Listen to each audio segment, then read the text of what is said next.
Buenas, buenas. Welcome to Music Marketing TV. I'm Kevin Ochoa, and today we're going to take a look at FabFilter Twin 3 in the context of a melodic techno track. Now, this is the third video in our sound design series videos. The first video was on hardstyle, the second video was on dubstep, and this third video is melodic techno. So in each one of these videos, we cover the sound design that you can create in Twin 3 for these specific genres. Now, in this track, much like the hardstyle track, I make everything inside Twin 3. All the percussion, all the synths, all the basses, all the sound design is made within Twin 3. Let me just show you some of the patches here. There's some audio files in here. However, they're just the recorded or bounced out clips from Twin 3 and reverse, so I can create some whooshing effects and stuff like that. But besides that, everything is Twin 3, and it's completely impressive. Okay, so without further much ado, let's actually listen to the track. Let's close all these Twin 3s. I believe it's around 15, 16 Twin 3s. Might be a little bit more. Let's see. Let's close the bottom window there, and as you can see, there's 26 tracks right now, and pretty much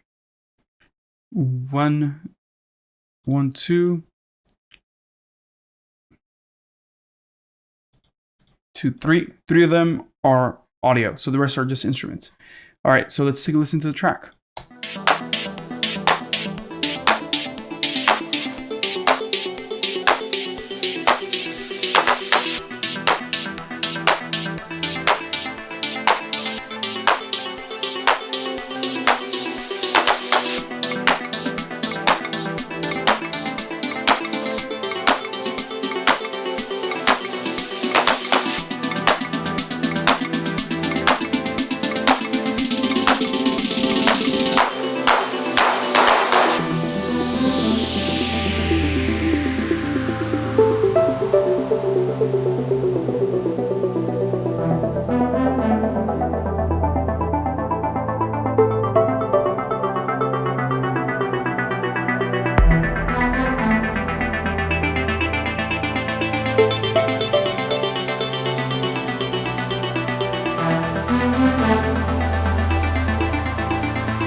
right, there you go. There's our melodic techno track. So as you can hear, all the sounds here are made with Twin 3.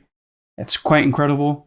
It's rare that you find a synthesizer that has really nice percussion and then really long sustained and evolving sounds. I could probably name maybe 3 or 4 other plugins that can kind of do this. And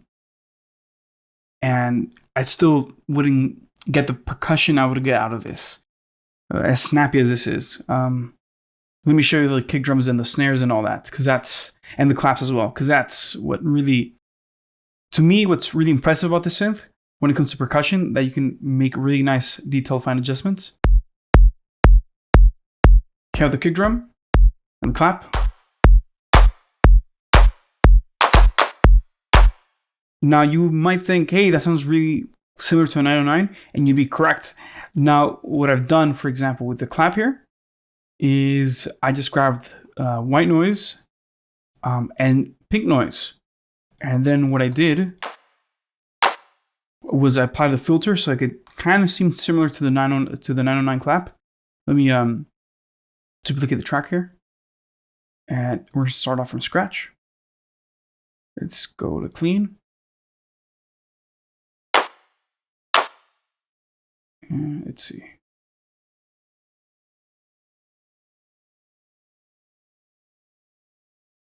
We have to go to this one.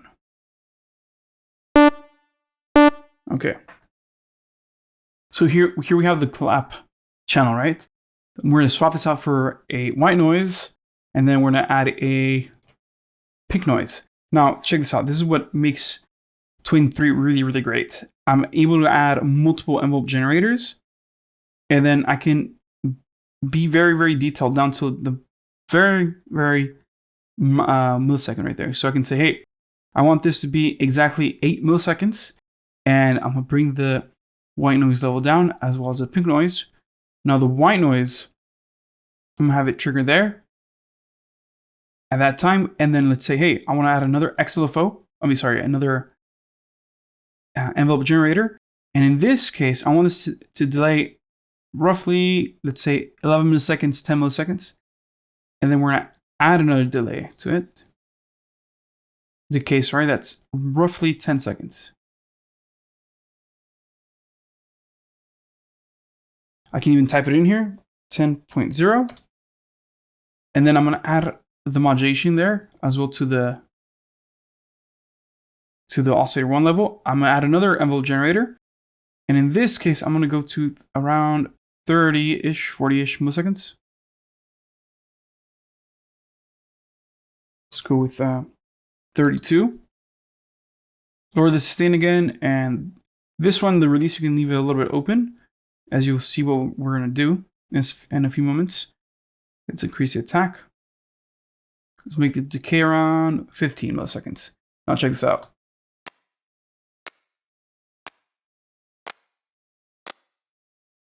We can get those little snappy sounds instead of having just white noise open.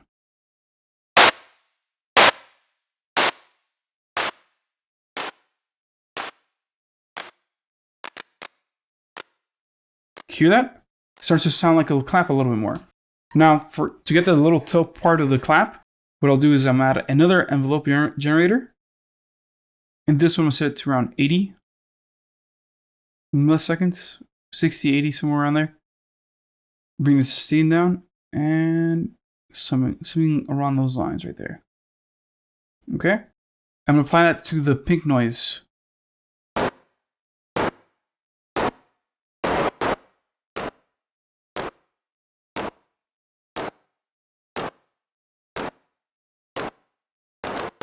There you go. Let's add some drive.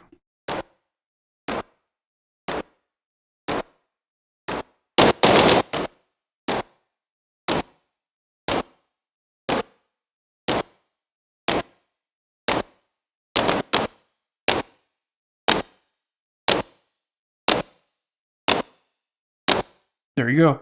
Now we can add a filter here.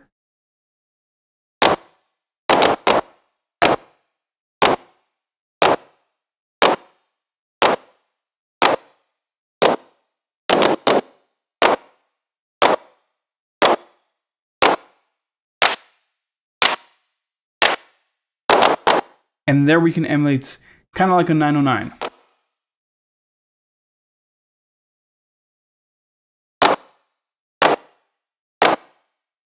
There's automation in the track right there, so don't worry too much about the positioning right there. Let's take it off for a second. Delete, yes.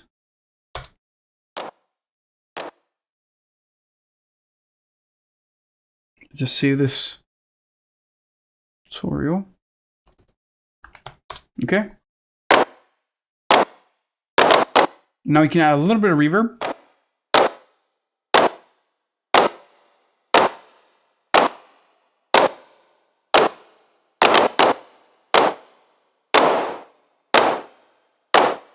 And now we can use the main envelope release to make a release for the tail of the clap. And there we go. We get a pretty nice percussive 909 sounding clap. Pretty spot on, I think, with the one I made. This one's still a little bit tighter.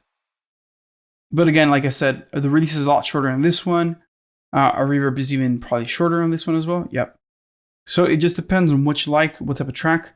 Also, there's a little trick that I've been showing with these tutorials is using a delay on the, or sorry, an envelope generator on the reverb amount. And that way you can control the reverb. Let's see.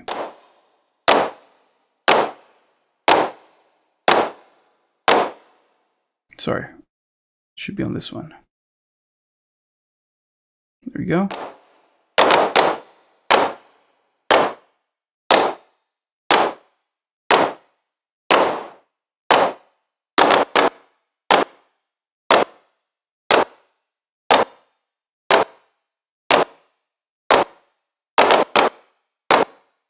And there we go, we get a little snappier sounding clap.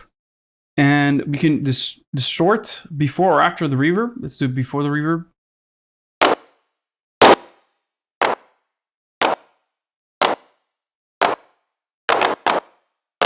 There we go, a little bit more high end. If we do the drive a little bit harder,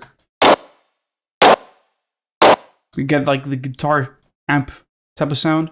So it just depends on what you like. In the case that you're driving this up, I recommend pulling the high cut a little bit higher, because it's too low. You're gonna definitely miss out some of the high end. So there's just some tips right there for some claps. So based on that information alone, the fact that you can delay the envelopes a little bit and kind of mess around with the envelope and then also the decay slope makes it so that this is a great synthesizer for making drums. I also made the snare with the Twin 3. And I was messing around with it a little bit while the track was playing. But let's turn off the delay. Alright. So that one's a little bit similar, as in we're using the envelope generators on noise.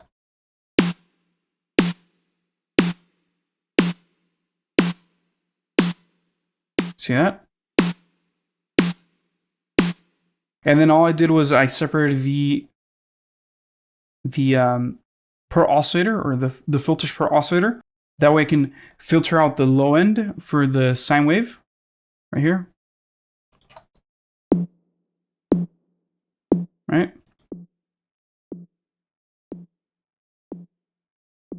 If this was a saw wave, for example,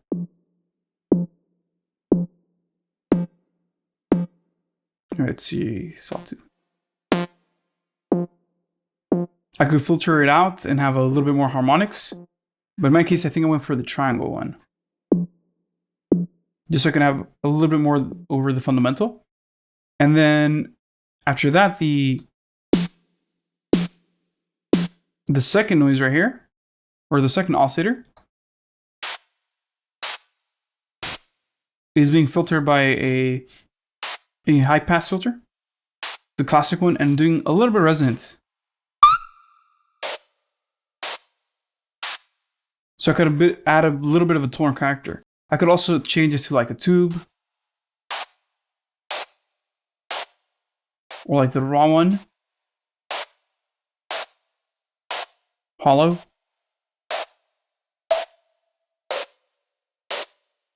And they will all have a different timbre and a different response. So it sounds really, really good. Now, if you add another filter or not, you can have this being different, a different filter type, and that can create some phase distortion, which is really, really cool.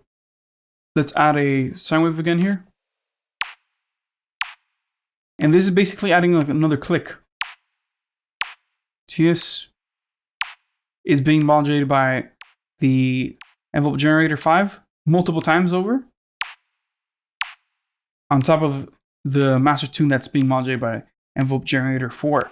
So if I were to change the key on this,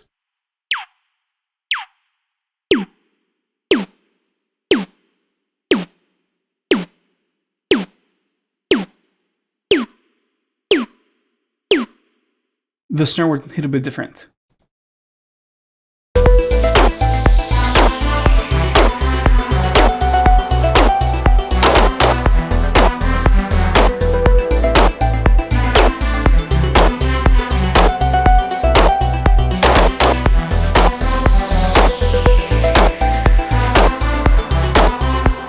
And it's all up to taste for whatever you like. So let's go back on this. And we're back to mine.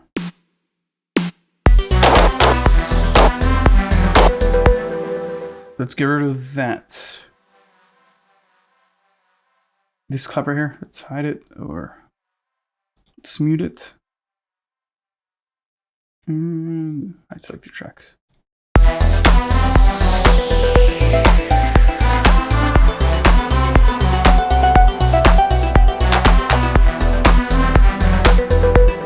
Okay. Now the kick drum's quite simple.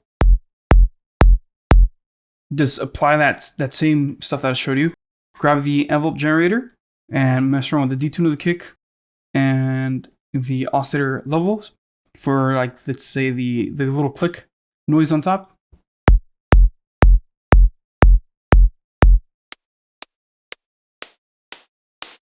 So you can open it up, make it shorter.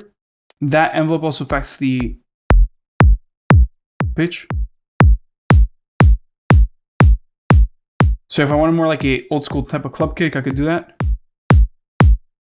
And then on top of this, I think I'm also modulating this by G2 here. Let's see.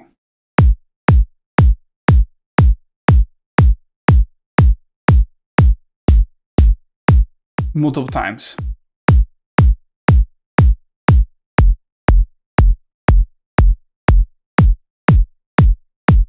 Just hear how snappy that is. It's so good.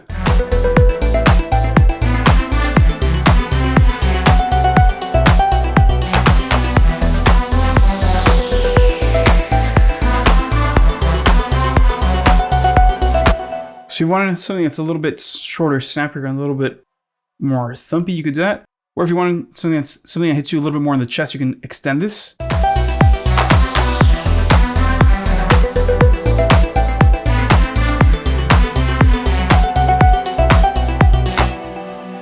And now you get a kick drum that hits you a little bit more in the chest rather than in your abdomen. I mean your guts. So a little bit higher pitched in the envelope. Okay, so let's go back on that. Okay. Let's look at the open hat now.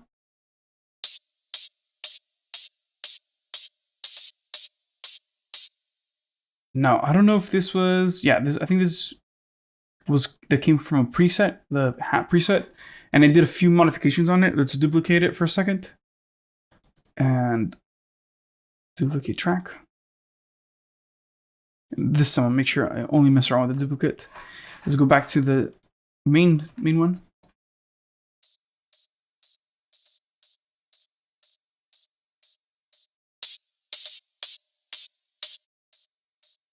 So I did a few changes. I think I opened up the filter a little bit more. Let's see, I think I might have done something like that.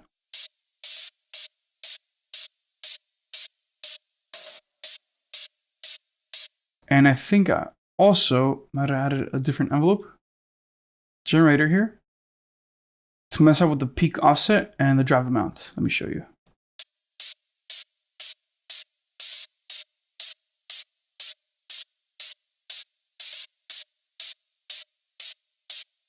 This way, get just a little bit more resonance.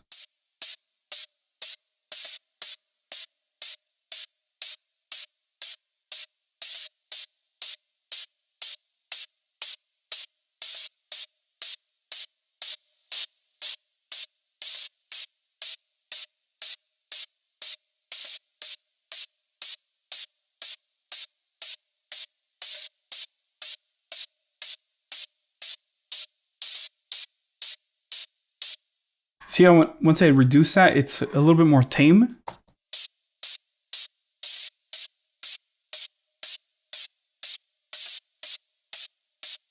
When I add that in, it's a little bit snappier, a little bit more resonant, and you can definitely hear it more in the mix. Let's hear that out.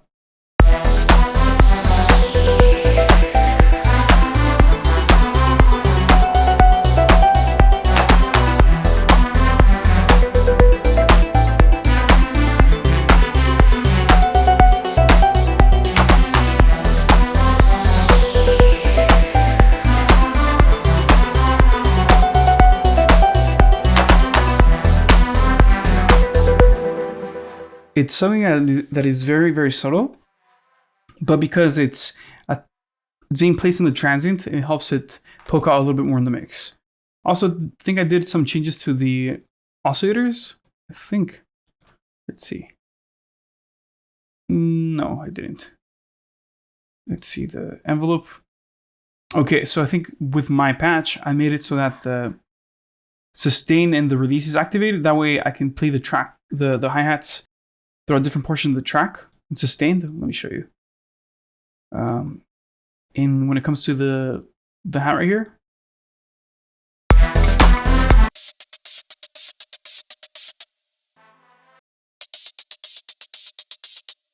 I'm able to get something that's a little bit more detailed because I have control over the K sustain and the release, whereas this other one only have the decay portion of the sorry, where is it? Yeah, I only have the decay portion. See that?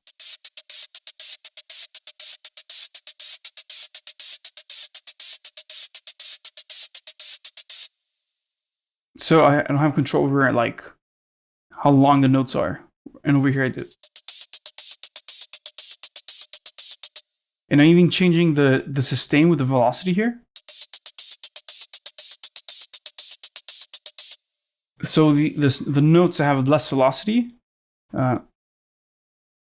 which are playing not the offbeat, but like it would be the first, the second, and the fourth step. If you're talking about 16-step sequencer, those ones are playing a little bit softer. So I have less sustain on them. So that's really useful to use. When it comes to deciding sounds in the synth, you can kind of create this live feeling, and you can really hear this at the end of the tracks here.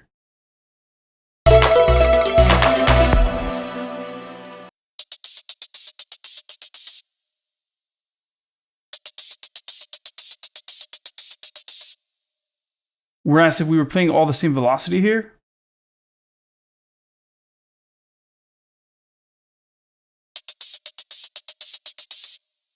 it doesn't have that same effect.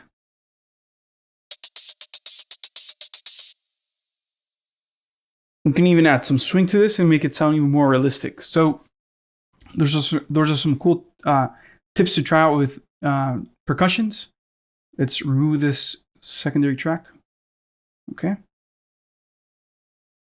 I think I didn't design a closed hat because I was able to make that closed hat type of sound with the same synthesizer. Then I have a little crash over here.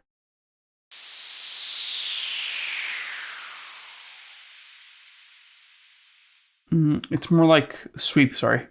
I named the crash, but it's a sweep. And that's just a preset. It's called the Northern Lights. And I think I'm not changing anything on that.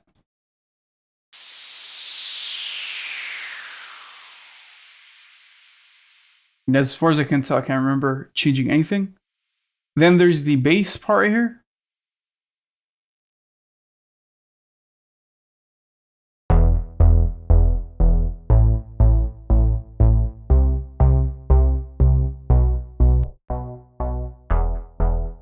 And you can tell the original preset is really in stereo.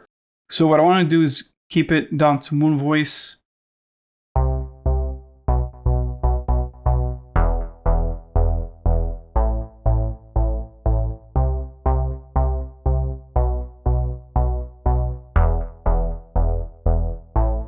And try to limit the amount of stereo information so it doesn't muddy up my mix. Let's listen to it again with as a regular preset.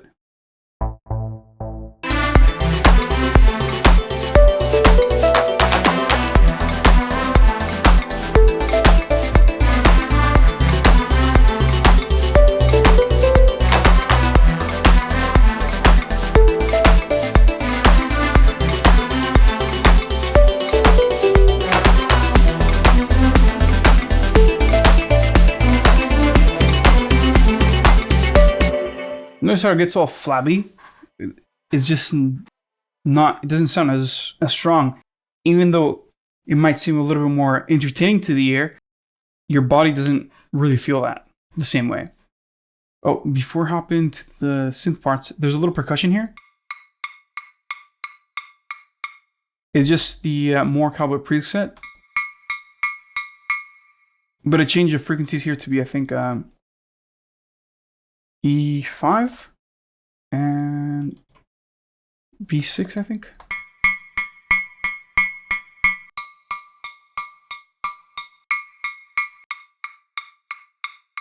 And somewhere around there. I think this is E6. Yeah, E6, and yeah, it should be B or B7. Let's see. Yeah. There you go. And that's all really modified. And I think the decay as well, but that's pretty much it. The reverb, I did change it to be a little bit less present.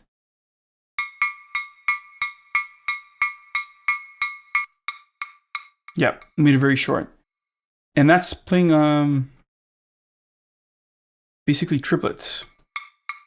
Now, I'm not sure how good the idea this is depending on the track, but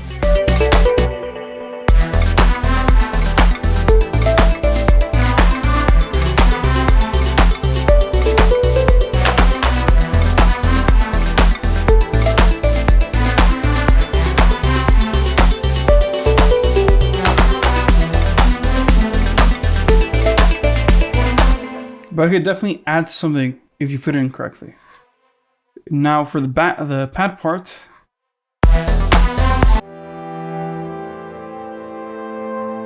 I'm using the dimensions preset. Now the cool thing I'm using here is the envelope followers. And the envelope followers are being sidechained by the kick.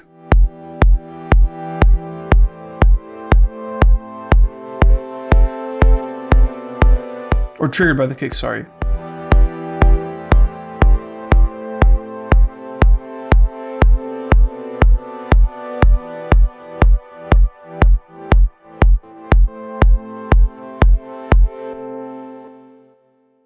See that? So we go from just having the default preset there. Sorry, the dimensions preset.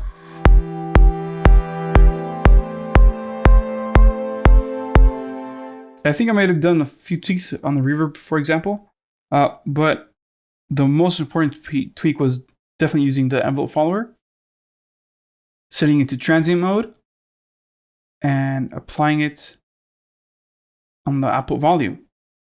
Just put a negative modulation in there.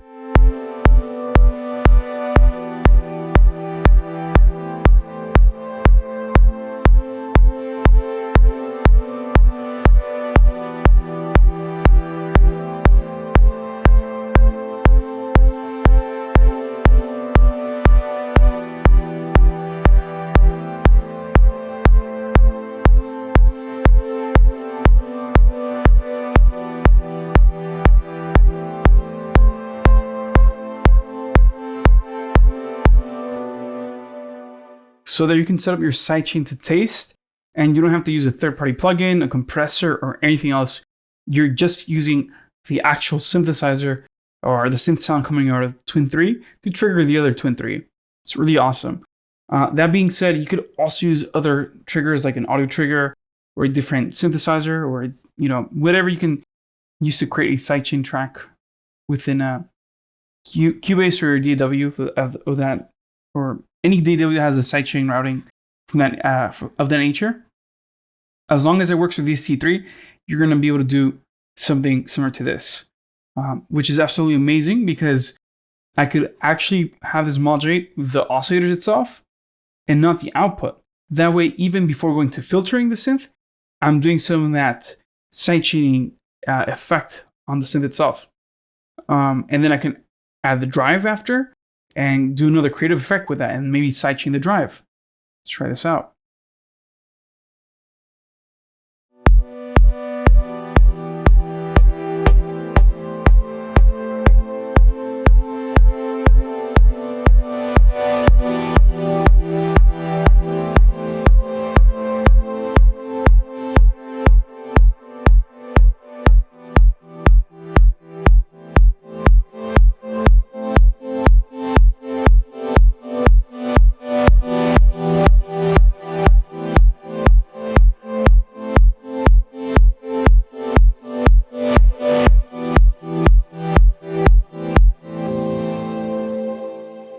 That's really, really cool. And I'm getting like this lo-fi type of pad sound.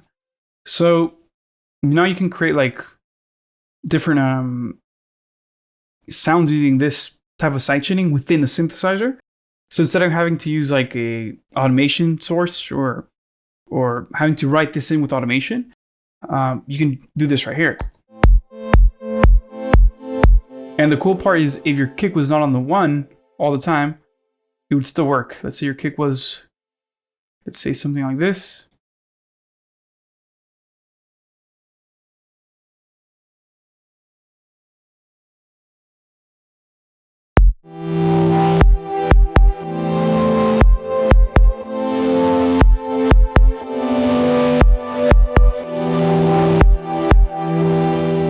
Let's add the snare here as a sidechain source too.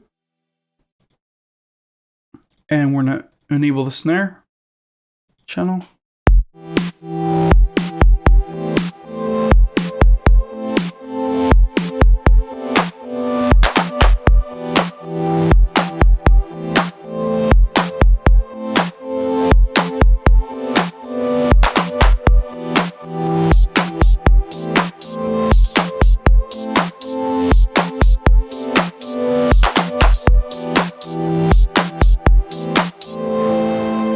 You get a different type of sound coming out of that synth.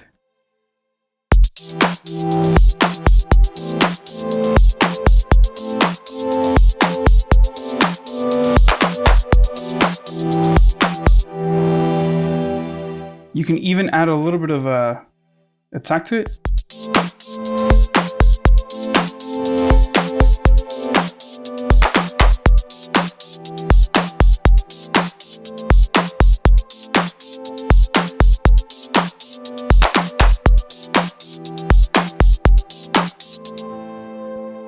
And softening that sound up. So it's really cool that we're able to do this. Let's go back in time and undo our changes. All right. And let's redo this section right here really quickly.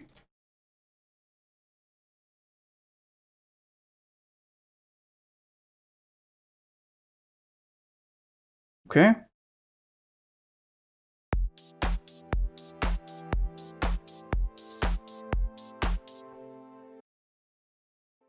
Okay, the next sound up is the little synth.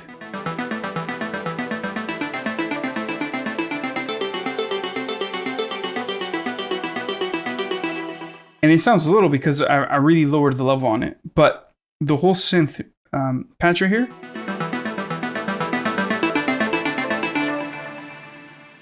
was what inspired the whole track. And actually plays throughout the whole track. So it's just an ostinato that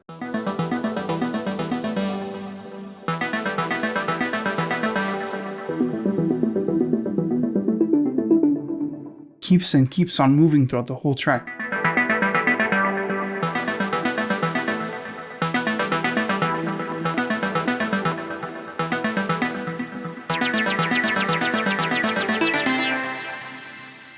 And you hear these evolving variations of this over and over and over again. Now, what's really cool about the synth here is that it's a preset. It's called Cycles by Variations.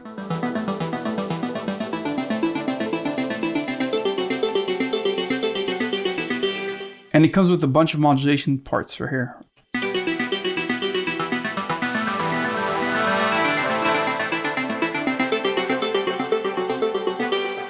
Let's turn off the read modulation or automation.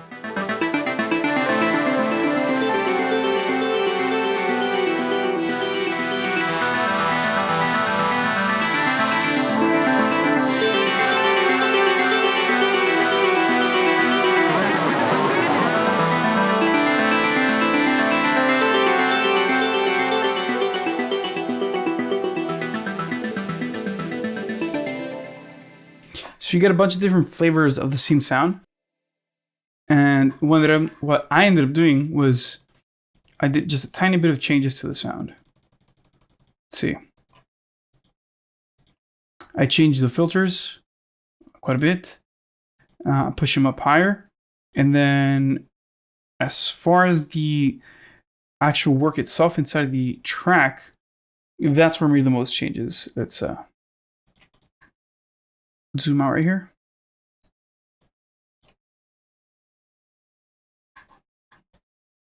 You can see here that I made a lot of automation, more specifically in the controller section.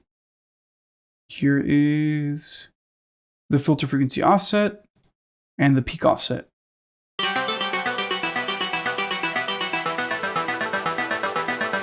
And because these are global filter parameters, we're controlling both filters at the same time.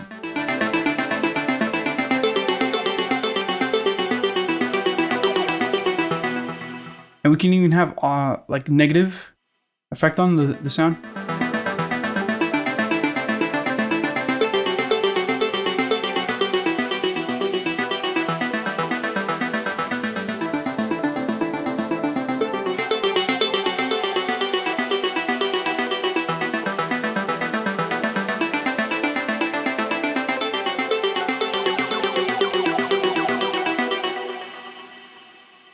And it's quite useful because now we can change the variations on this without actually going and changing our filter to be positive or negative. We can just use the peak offset, and that's very, very handy.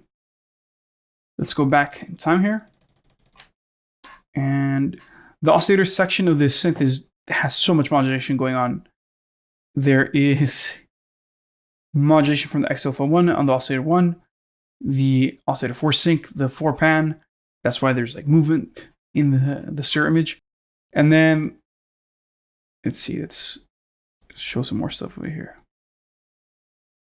Then we have XLFO2 on the oscillator 1 sync, oscillator 1 pan, oscillator 2 level, and the reverb-free delay, which is really cool because that way you can create some movement.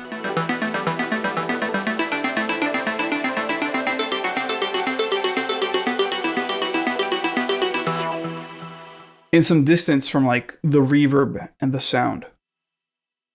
Then there's also an XLFO3, which is modulating the oscillator 2 sync, oscillator 2 pan, the oscillator 3 level, the reverb delay again, and the delay filter 2 frequency, which is, let's see,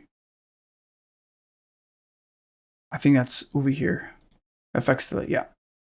And then I have the XLFO5, and this is doing a lot of subtle modulation on the oscillator 1 detune, oscillator 2 detune, oscillator 3, oscillator 4, and these are all controlled by the glitch parameter over here.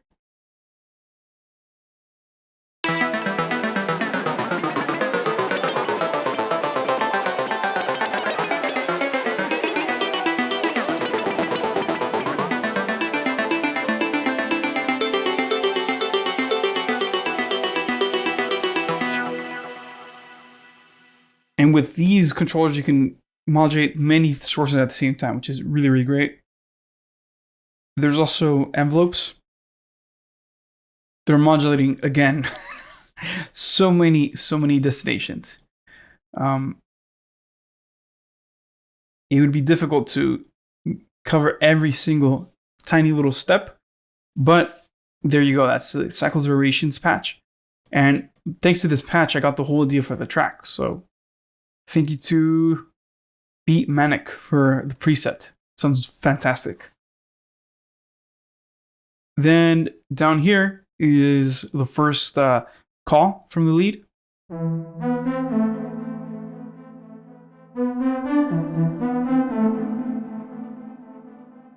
And the counter lead right here.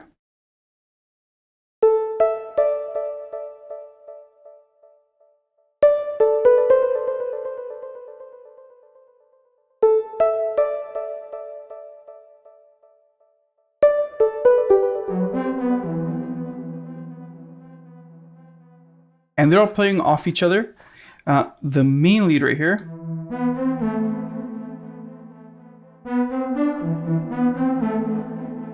was from a patch called Future Saw.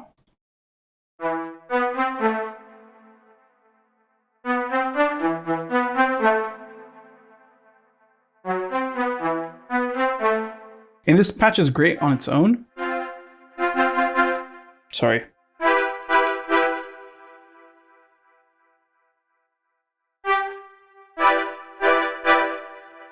But it didn't fit exactly into the track, so I did some modifications to it, mostly in the filter. I wanted to have something that was even darker. So the first thing I did was I moved the frequency offset compared to the other one. This is set at 0 octaves, and mine is set at minus 3.6 something, so it's almost 4 octaves. And then I have a high pass filter that's not as high as the one in the original patch.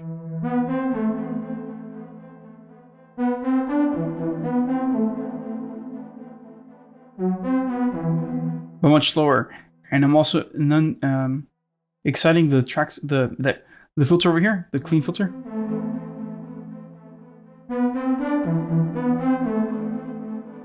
Using the envelope generators and the XLFOs over here.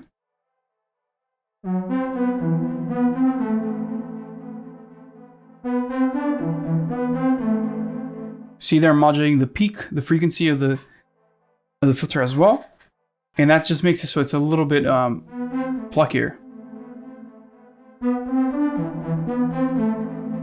Let's go all the way back.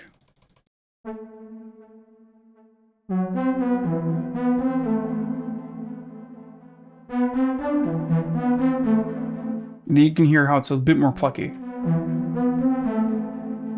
If we go to the drop of the track here and read the automation,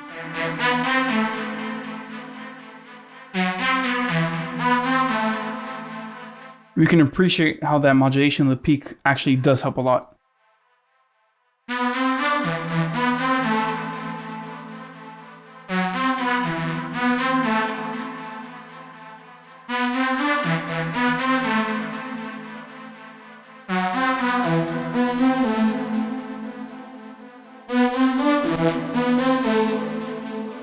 There we go.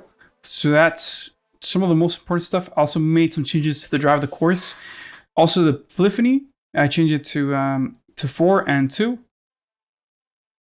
I just felt like that suited the sound a little bit more. And then top of that, I am doing a little bit of post-processing. It's one of the few sounds that I am actually adding a little bit more stuff to it.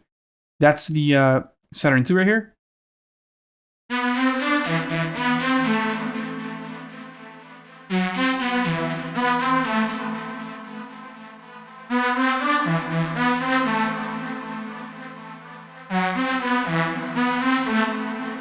And this sounds quite great by itself, but adding this Saturn 2,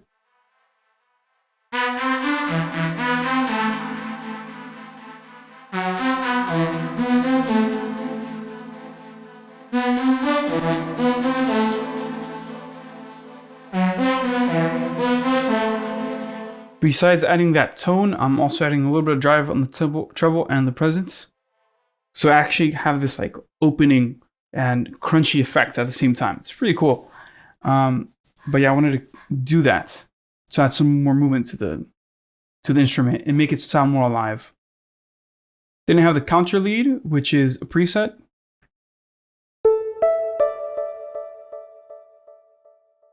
And this is the eVelo preset.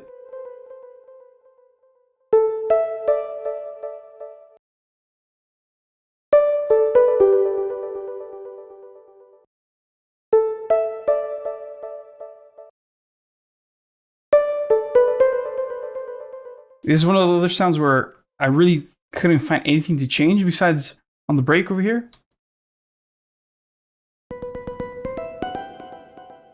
When I wanted to have this like more minor approach to the melody.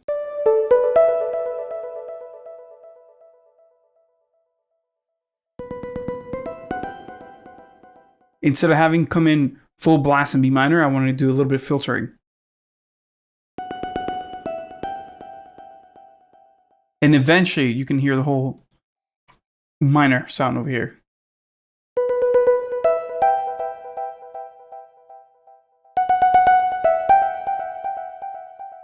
And it definitely sounds more dissonant than the first variation of this.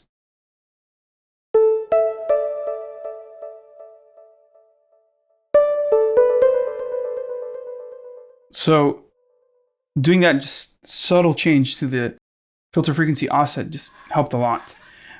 There's also keyboard tracking as well. So that definitely helps reposition the filter frequencies and have them being tuned, which is something very, very important when it comes to these type of synth sounds.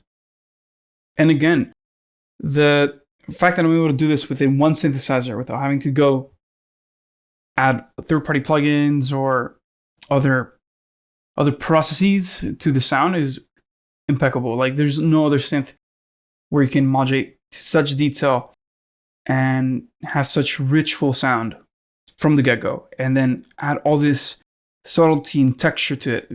There's no other synth that can compare it, that comes close to this.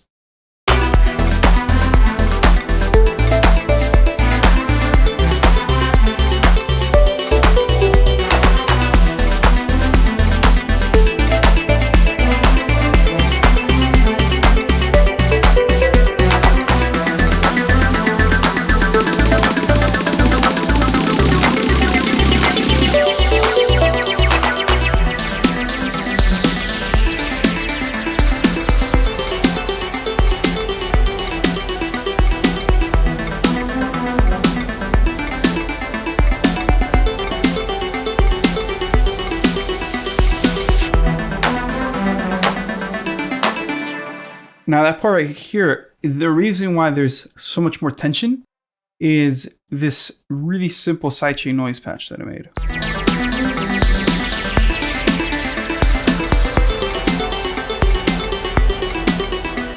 It's very subtle, you can barely hear it, but it does help out.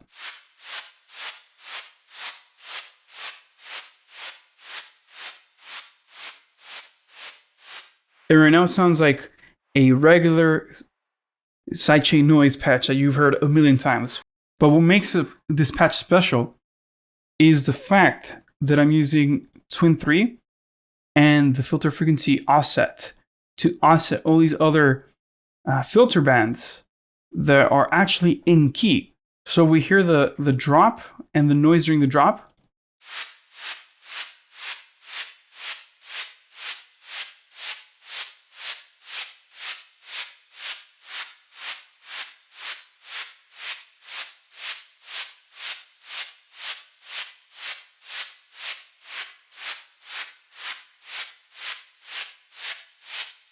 We actually have the actual noise pitching up and down thanks to the filter. Let me add the wave candy here, or an analyzer. Let's see, just so you can see that.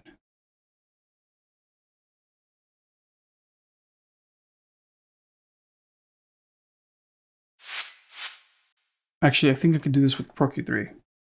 Let's see. Oh, there's a little simplon right there. Okay, here's Q3. Okay, let's detach this.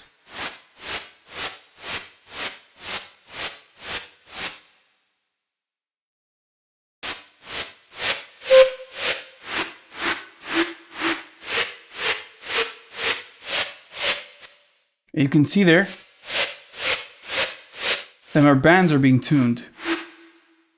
This is an E, this is a G, and then this is a B. So then what I do is I'm using the filter bands and I'm setting them to be a bandpass, except the middle one is a bell. If it was a band, that would totally give out the sound away.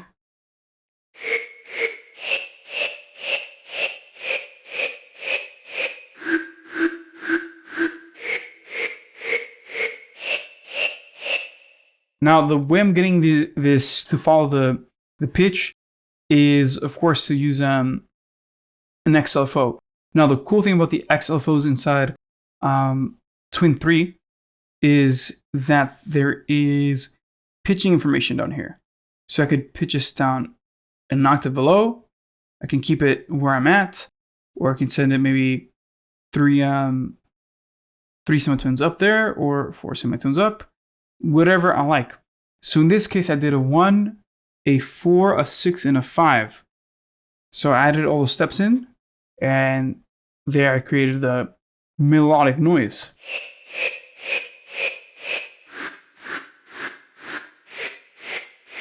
And to disguise this a little bit more, I just kept this as a bandpass. Or sorry, as a bell. But if I wanted, I could boost these up high over here.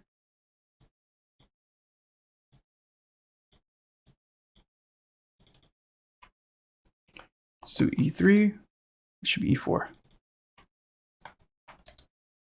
And this is going to be like B7 or something like that. B8.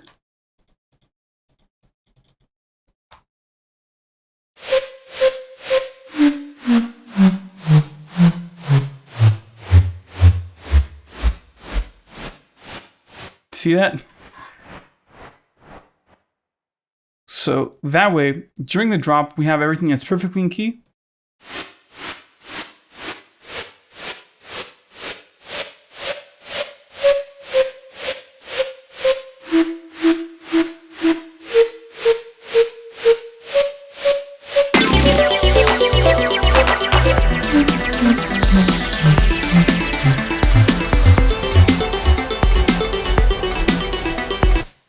And then during the drop, during the break, you have all this noise that's getting messed up and out of key, and it's messing around with notes that are no longer resonant, and they're now dissonant, according to the music that I have playing in the front. So this helps a lot to create like this tension and this weird unresolved feeling. So even though it's not as present, it's in the back, but I just feel like it does help a lot. And that's a patch I made myself, so yeah, there you go.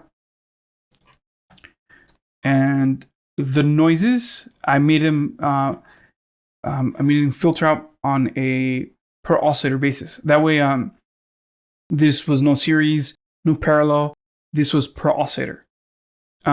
Because it's noise, it doesn't really it does matter, because if I were to put a bandpass here and a bandpass over there, we basically cancel out. Let me show you.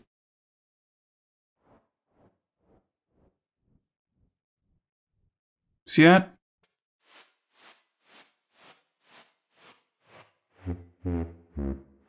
It's barely audible. But because we have this on a per oscillator basis, each filter is getting controlled by, or each oscillator is being filtered out one at a time.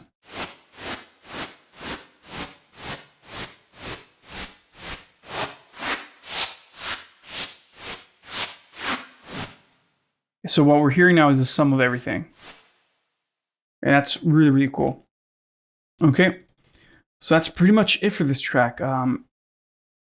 The only other things that I did to it was the rendering of the claps right here.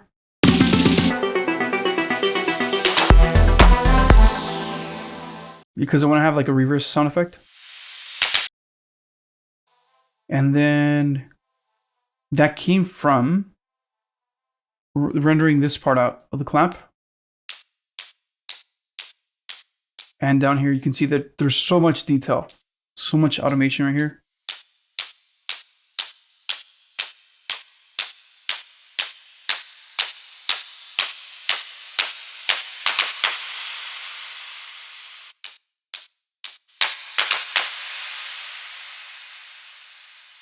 And that was rendered out, and it sounds like this. Rendered out.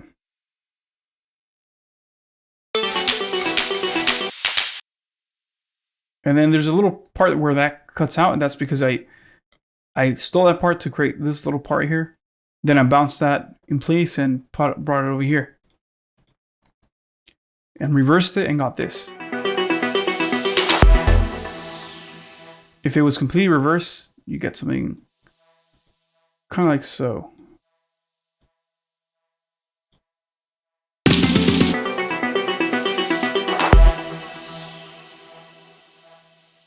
Let's see.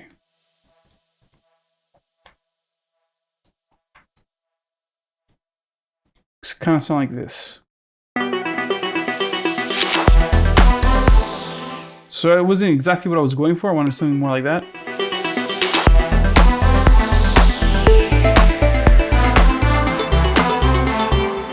And we got that. So yeah, it's pretty much it when it comes to those type of sound design. I don't even think I added the crash here. Let's see. Oh, there's a little kick part right here. So for that kick, I just rendered out the regular kick. Then I used some Pro Art on this to create this large spacey kick drum. Yeah. Besides that, there it is. It's Twin 3 for everything inside the track. Alright, that's going to be it for this video. I hope you enjoyed it, that you learned something new about Twin 3 and how to make some sounds with Twin 3. This is the third video in a series of sound sessions video, or sound design sessions videos. The first one was, once again, hardstyle. The second one was dubstep. This one's Melodic Techno. If you guys want to stay tuned in for more videos, make sure you guys give the video a like, subscribe to the channel, and ring the notification bell so you guys can be notified whenever there's a new video from us. At the moment, we're uploading once a day. Hopefully in the future, we can upload twice a day and, you know, give you guys more educational content like this. Once again, I'm Kevin Ochoa with Music Marketing TV, and thank you all for watching. Peace.